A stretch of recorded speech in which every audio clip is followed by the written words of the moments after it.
He'd reset the terminal 3 times. It still looped. The diagnostic text scrolled in a placid green phosphor, a list of checks that all returned the same value. Okay. Then the screen would blank and begin again. He watched it cycle twice more. There was one extra login attempt. Timestamp 2:47. The date was from last week. That was impossible. The property had been legally his for 2 months. But he'd only driven out this morning, the key cold in his palm. The lawyer had described the inheritance as a liability, a concrete shed on a forgotten parcel of high desert scrubland, miles from the nearest paved road. A final, useless gesture from a father he'd known only as a signature on birthday cards. Elias Thorne worked with obsolete systems. He coaxed life from dead motherboards, retrieved data from shattered platters, his hands steady and patient where others saw only junk. It was a quiet, solitary profession that suited him. He preferred the clean, logical failures of machines to the messy, unresolved failures of men. This place, however, was a fusion of both. The structure wasn't a shed. It was a bunker, a low, flat-roofed rectangle of poured concrete half-buried in the ochre dust. His father's name, Elias Sr., was on the deed. His profession had been listed as consultant for a company called Aerodyne Data, a name as blank and sterile as the architecture. Inside, the air was thick with the taste of dust and dormant electricity. Most of the equipment racks stood empty, their wires clipped and hanging like severed nerves. Only this one station remained, a heavy-duty console bolted to the floor. A single red LED on its power supply had been blinking, a slow and steady heartbeat in the silence. It had been the first sign of something off-kilter. Power.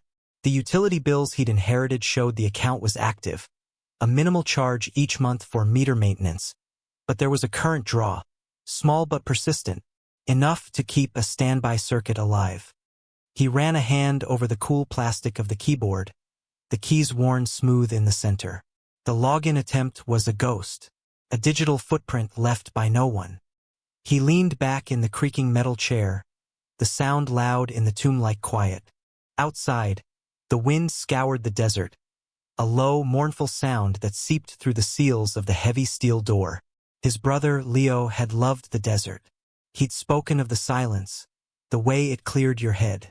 The official report had called it an engine malfunction, a training exercise gone wrong over a different, more restricted desert hundreds of miles from here. Elias had the folded flag and a box of effects that felt like they belonged to a stranger. He kept the photo on his workbench. Leo, grinning, squinting into a sun Elias couldn't see. The grief was a low-grade hum in his life, a constant, like the buzzing of a fluorescent ballast he'd long ago learned to ignore.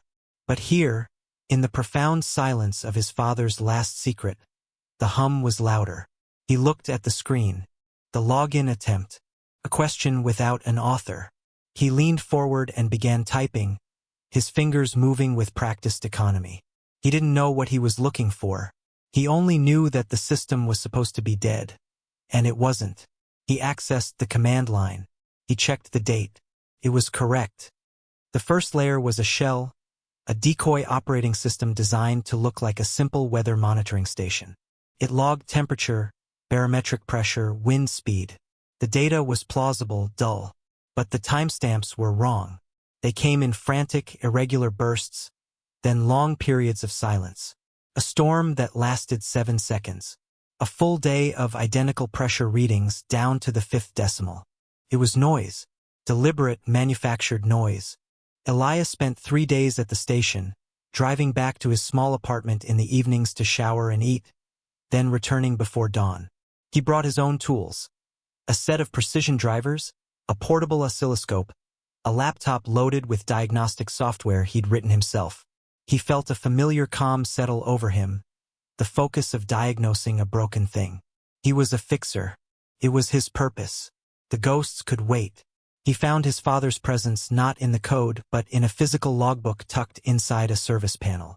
It was a standard-issue government ledger, bound in black vinyl. Inside, his father's handwriting was a tight, controlled cursive Elias barely recognized. Most entries were procedural notes, calibration settings, filter replacements.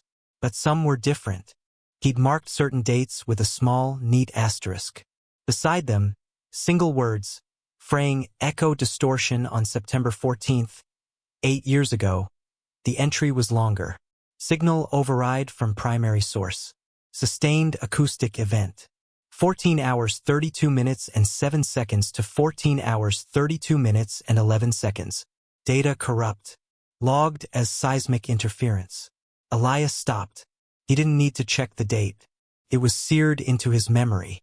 It was the day Leo's jet had gone down. The official time of the accident was 14:35.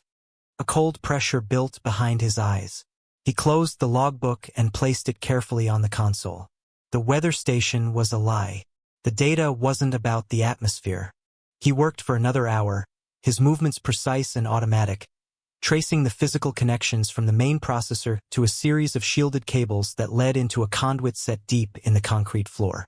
The system wasn't measuring the sky. It was listening to the ground. He bypassed the operating system's primary user interface, forcing the machine into a low-level debug mode. He found the root directory, hidden behind 3 layers of phantom partitions.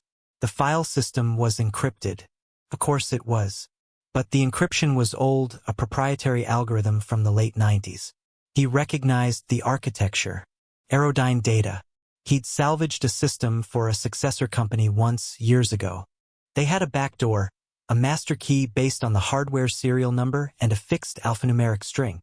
He pulled the main board, the green fiberglass cool against his fingertips. He found the serial number etched beneath the heatsink. He keyed it into his laptop, then typed the string from memory. AD97, silent echo. The console screen flickered, and a new directory appeared. Contained thousands of files, named only with timestamps. He navigated to the folder for September 14th. There were 3 files inside. The first 2 were tiny, just a few bytes each, likely header files or markers. The third was large. Very large. He paused, his finger hovering over the key. The hum in his mind intensified. It wasn't grief anymore. It was something else. Connection. Purpose. He initiated a transfer to an external drive. The progress bar began to crawl across the screen. Following the thread led him into a labyrinth of silence. The large file from the station's archive was a dead end, a cascade of nested encryption that his software couldn't penetrate. It was a lock built to break the key. He shifted his focus. He started with public records, searching for anything on Aerodyne Data. The company had been dissolved in 2008, its assets absorbed by a larger defense contractor, Global Sphere Dynamics. The purchase was a footnote in a decade-old business filing. He searched for personnel rosters, project names. Nothing. It was as if the company had been scrubbed from history. He then tried to access the military's detailed accident report on Leo's crash. He'd read the summary years ago, a sterile document filled with jargon about engine fatigue and pilot error. But he'd never requested the full technical workup. He filled out the online form, his credentials as next of kin granting him access. The page loaded, then went blank. Access denied. Code 7 he tried again. The same result. A controlled electronic wall. He drove back to the station the next morning under a low, gray sky that bled the color from the desert. The solitude of the place was beginning to feel less like a refuge and more like a cage. He was wrestling with a ghost, and the ghost was winning. He was reconnecting a power lead when he heard the sound of an engine. A low rumble that grew steadily closer. He froze, his hand tight on a wrench. A white utility truck, unmarked except for a small, generic logo of a lightning bolt, pulled up and parked 50 yards away. A man in a high-visibility vest and a hard hat got out. He didn't approach the bunker. He walked over to the utility pole that fed power to the site, opened a panel at its base, and stared at it for a long moment. He made no adjustments. He just looked. Then he turned and stared directly at the bunker, his face unreadable from this distance. Elias didn't move from the doorway. He felt pinned by the man's gaze, a specimen under glass. The man finally got back in his truck and drove away, the dust settling slowly in his wake. An hour later, the power cut out. The lights, the console, the low hum of the ventilation fan. All of it died at once, plunging the bunker into a thick, profound darkness broken only by the thin beam of Elias's flashlight. He went outside. The air was still. The world was indifferent. He knew, with a certainty that settled like ice in his gut, that the man from the utility truck had not been there to check the meter. It was a message, a warning. The system was not as dead as he'd thought. Or perhaps it had a successor, an heir that still monitored its abandoned outposts. He had disturbed something. By trying to look at the past, he had made himself visible in the present. He walked back inside, the steel door groaning shut behind him, sealing him in the dark. He had a portable generator in his car. He had enough fuel for a week. The obstruction didn't deter him.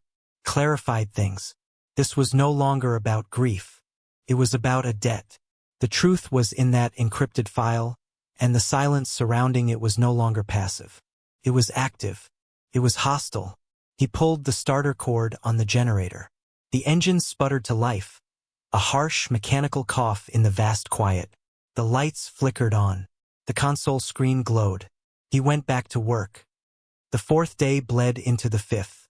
Elias worked on the generator, sleeping in the car for a few hours when the exhaustion became a physical weight. The isolation began to warp his sense of time. The only markers were the rising and falling of the sun and the dwindling fuel in the generator's tank. He started talking to himself, quiet, technical observations at first. Capacitor C11 is failing. Reroute the bus, then, to Leo. They lied. He'd whisper into the hum of the server fans. It wasn't the engine. The grief he had so carefully contained for years was beginning to fray at the edges. He started to doubt the evidence of his own senses. The utility truck. Was it real, or had he imagined it? Was the access denied message just a server glitch? He felt a creeping paranoia, a sense that the blank desert landscape was watching him, that the static between radio stations held coded messages. He was chasing a ghost story his father had left behind, and he was losing himself in it. One evening, exhausted, he slumped in the chair and stared at the encrypted file on his laptop. He had run every decryption algorithm he knew. Nothing worked. It was a digital vault, and he didn't have the key. He felt a wave of despair, so sharp and sudden it felt like a physical blow. Maybe this was the point.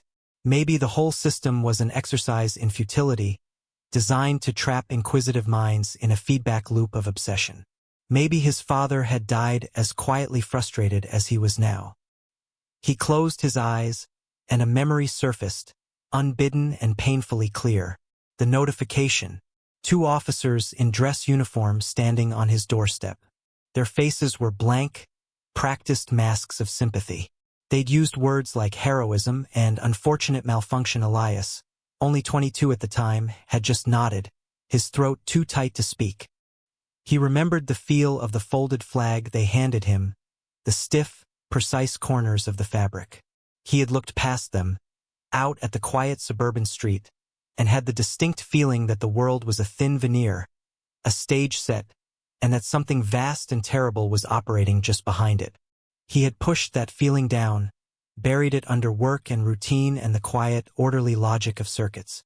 Now it was back. The feeling was the same.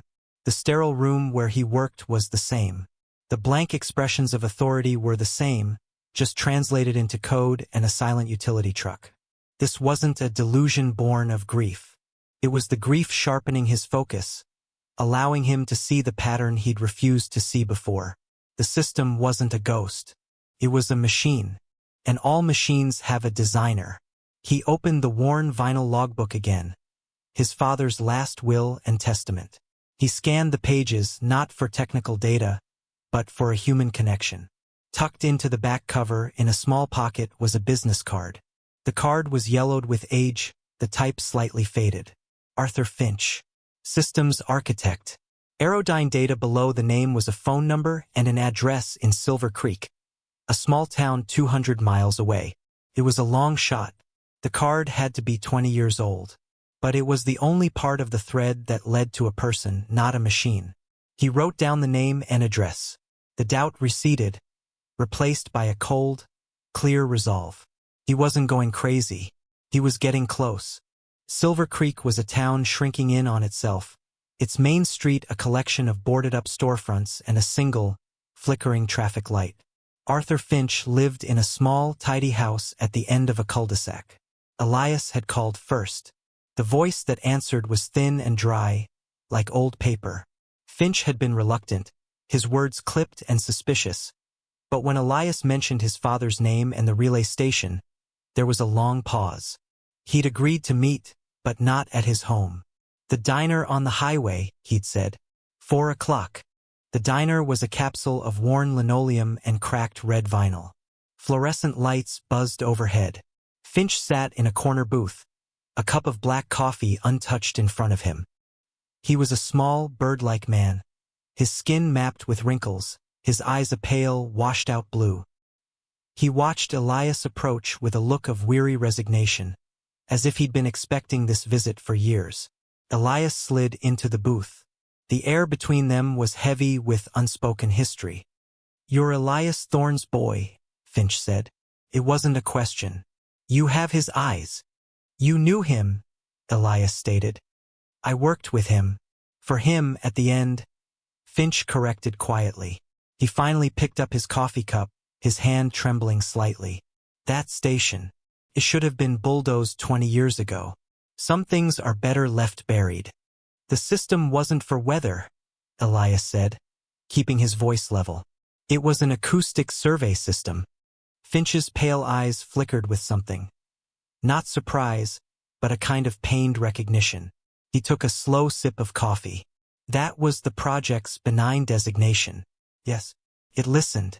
"We told the oversight committees it was for tracking seismic activity. Oil exploration, earthquake prediction. That was the cover story for the cover story." He set the cup down, the ceramic making a soft click against the saucer. "It was designed to be a black box for the battlefield, to record the unique acoustic signatures of weapons systems, ours and theirs, especially the experimental ones, the ones that didn't always work as intended." The hum in Elias's head grew louder. "Leo Thorne," he said, the name feeling strange on his tongue. "My brother." Finch stared into his coffee cup. He didn't speak for a long time. The only sounds were the buzz of the lights and the distant clatter of dishes from the kitchen. "I'm retired, Mr. Thorne," he finally said, his voice barely a whisper.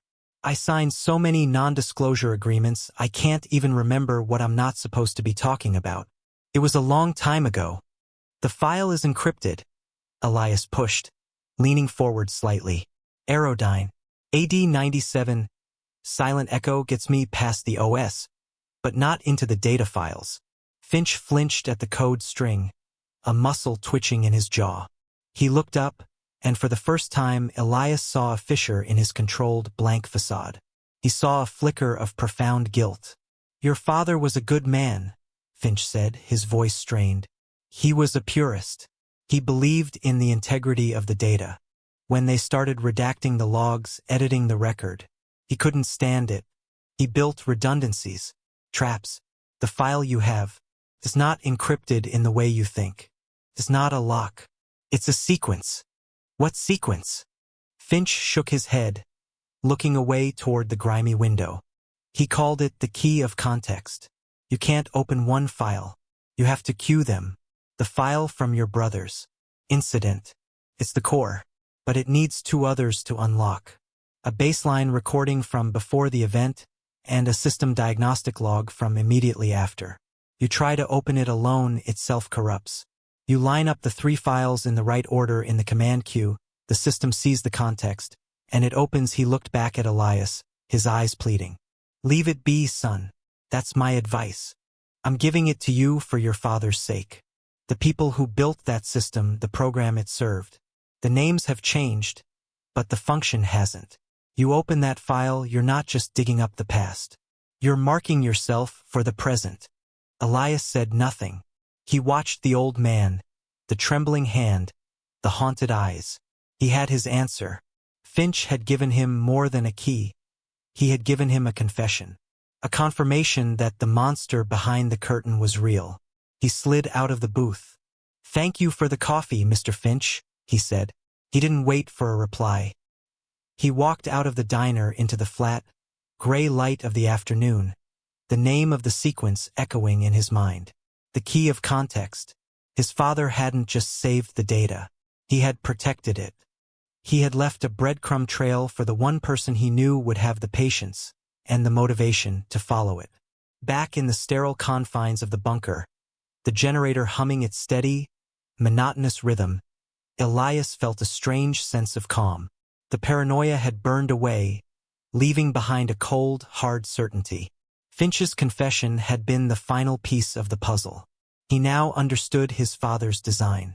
It wasn't just about hiding the data. It was about ensuring it was understood. Context was everything. He sat at the console, the glow of the screen illuminating his face in the darkness. He followed Finch's instructions, his fingers moving deliberately across the keyboard. He located the primary file, the large one from the day of Leo's death. Then he searched the archives for the day before. He found a file labeled baseline_sys, a standard 24-hour ambient sound recording. This was the first part of the sequence. Next, he located the diagnostic log from the moments after the event. It was a small file, full of error codes and warnings of signal saturation. This was the third part. He opened the command line interface, the black screen with its blinking green cursor a familiar, comforting sight. He typed the command to open a queue, then entered the 3 file names in the precise order Finch had described: baseline, event, diagnostic. The key of context. He hesitated for a heartbeat, his hand hovering over the enter key. This was the point of no return. Listening to this file would change nothing about the past. Leo would still be gone, but it would change him. It would make the abstract certainty of suspicion into a concrete, undeniable truth. He pressed the key. For a moment, nothing happened. Then the screen flickered, and a simple media player interface appeared. There was a single audio track loaded. No title, just a duration, 004. For seconds. He plugged his headphones into the console's audio jack, the old plug fitting snugly into the port. He put them on, the worn foam cups sealing out the sound of the generator, enclosing him in an intimate silence. He clicked play. The first second was near silence. The baseline, the sound of the empty desert, a low-frequency hum of wind and distance. Then, at 14 hours 32 minutes and 7 seconds, the sound came. It wasn't an explosion. It wasn't the sound of a jet engine failing. It was a piercing, impossibly high-frequency tone that escalated in pitch and intensity within a microsecond. It was a synthetic, weaponized sound, an electronic scream that tore through the audio spectrum. It was the sound of every circuit in Leo's aircraft being fried simultaneously, of the physics of flight being violently unwritten. It lasted 2 seconds. Then came the sound of tearing metal, a brief, chaotic cacophony. Then, at the 4-second mark, absolute silence. Elias sat motionless, the silence in the headphones ringing louder than the scream that had preceded it. He took the headphones off, his hands trembling. The official report was a lie. Engine malfunction, pilot error. It had been an execution. Leo hadn't crashed. He had been erased from the sky. He was a test subject. The system his father had maintained hadn't just recorded an accident. It had recorded a murder, sanctioned and covered up by a faceless entity that tested its new toys in the empty spaces on the map. He looked at the screen, at the 4-second file that held the truth. The grief that had been a dull hum for 8 years had finally coalesced into a single sharp point of cold, crystalline rage. He knew what he had to do. Keeping this file to himself would be a second betrayal. Erasing it was unthinkable. He took out a small, unmarked USB drive from his kit. It was an old one, slow and low capacity, the kind people throw away. He plugged it into the console. He copied the single 4-second audio file. Then he began to methodically search for a way to send it out into the world. Not to a major news outlet, which would bury it or demand impossible verification. He needed a smaller channel, a place where the signal wouldn't be lost in the noise. He found it, a small, encrypted mailing list for a niche publication called Acoustic Forensics Quarterly, a journal for audio engineers and signals intelligence analysts. They would understand the signature. They would know what that sound meant. He composed a blank email, attached the file, and sent it. There was no guarantee of anything. No explosion of truth. Just a quiet, anonymous act of resistance. A single, pure signal sent out into the void. A week passed. The world did not change. No headlines appeared. No government officials made frantic denials. Elias returned to his apartment, to the quiet rhythm of his life, but the silence felt different now. It was heavier, charged with knowledge. He continued his work, repairing a data recovery server for a small accounting firm, his hands moving with their usual steady precision. But his thoughts were elsewhere, constantly refreshing the webpage of the Acoustic Forensics Quarterly.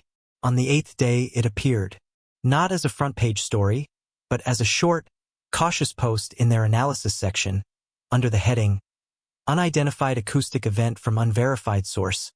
The article was dry, technical. It described the audio file, which they noted had been sent to them anonymously, as a highly unusual and likely synthetic acoustic signature, exhibiting characteristics inconsistent with any known conventional engine or structural failure. It speculated about directed energy weapons or high-powered microwave bursts. It was full of caveats and academic restraint. It asked more questions than it answered. To the average reader, it was meaningless jargon. But to the right reader, it was a flare in the dark. 2 days later, the real response came. It was as quiet and anonymous as his own action. A black sedan, a late-model Ford with tinted windows, was parked across the street from his apartment building when he left for work. It was still there when he returned. It had no government plates. It was utterly nondescript, which made it all the more menacing. No one got out. No one approached him. They just sat. The next day, the car was gone, but he felt its absence as acutely as he had felt its presence. He was being watched. The system he had poked had turned its gaze upon him. It wasn't a threat of violence. It was something more unnerving. It was a quiet, suffocating pressure. A reminder that they knew who he was, where he was, and that he existed only by their silent consent. The world continued on. The traffic flowed. People went to work. The sun rose and set.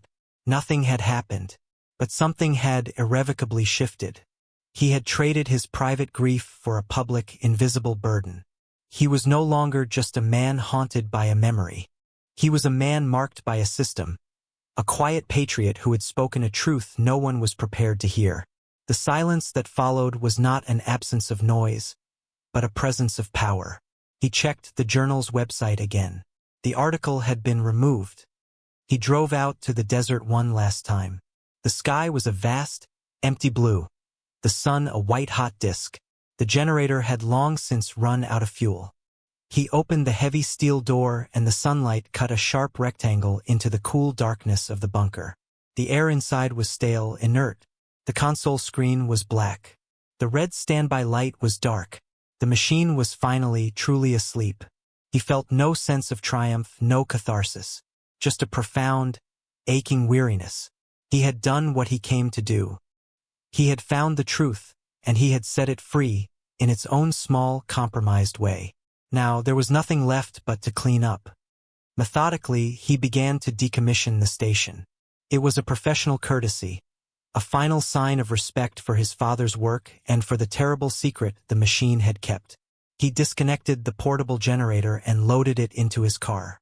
He wiped down the console, his cloth picking up years of fine dust. Then he sat down at the terminal, powered it on with a backup battery pack, and initiated a low-level format of the hard drives. He used a 7-pass algorithm, overwriting every sector with random data until the original files were nothing more than a digital ghost, an echo of a memory. He was erasing the evidence. He was erasing his father's last testament. Felt less like destruction and more like a burial. He was giving the machine, and the truth it held, a final piece. When the wipe was complete, he shut the system down. He coiled the cables neatly and placed his tools back in their case. The bunker was now just a concrete shell filled with dead electronics. A tomb. His work here was finished. He walked to the door, stepping out into the blinding sunlight. He looked back at the dark interior, at the silent console. He thought about the key, the heavy, old-fashioned key to the steel door. He had left it on a dusty shelf inside, next to his father's vinyl logbook, an offering to the silence. He pulled the heavy door closed. The latch clicked, a final metallic sound in the immense quiet of the desert. He didn't lock it. He turned and walked to his car without looking back, leaving the station to its slow decay, a monument to a secret no one would ever look for again. He was leaving the system, the place, and a specific, pointed version of his grief behind. Alone but aware. Months later, the desert felt like a dream. Elias had moved, not far, just to a different part of the city. He had a new job. He calibrated high-fidelity audio systems for a small, independent recording studio. The work was precise, demanding. He liked the quiet focus of it, the search for purity in the signal chain. He was balancing the frequencies on a new mixing board, his fingers deft on the sliders, his eyes on the spectral analyzer. He wore professional-grade headphones, listening for the slightest imperfection, the tiniest hum or hiss. He was good at his job. He could hear things other people missed. He was running a sine wave sweep, a pure tone rising steadily through the audible spectrum. As it climbed into the upper registers, a faint, parasitic frequency hitched a ride on the signal. A tiny, uneven spike on the analyzer. It was a ghost in the machine, a flaw in the wiring somewhere. To anyone else, it would have been imperceptible. But Elias heard it. It was a thin, high-pitched tone, almost at the edge of his hearing. It reminded him. For a fraction of a second, his hand trembled on the equalizer dial. The pressure built behind his eyes, a familiar, phantom weight. The memory of the 4-second file was not a memory. It was a part of his sensory wiring now. The key no longer fit the lock of his old life. He had been recalibrated. He took a slow breath, his hand steadying. He isolated the rogue frequency, a delicate and precise adjustment, and notched it out of the mix. The tone vanished. The signal was clean. The silence was perfect. He continued his work,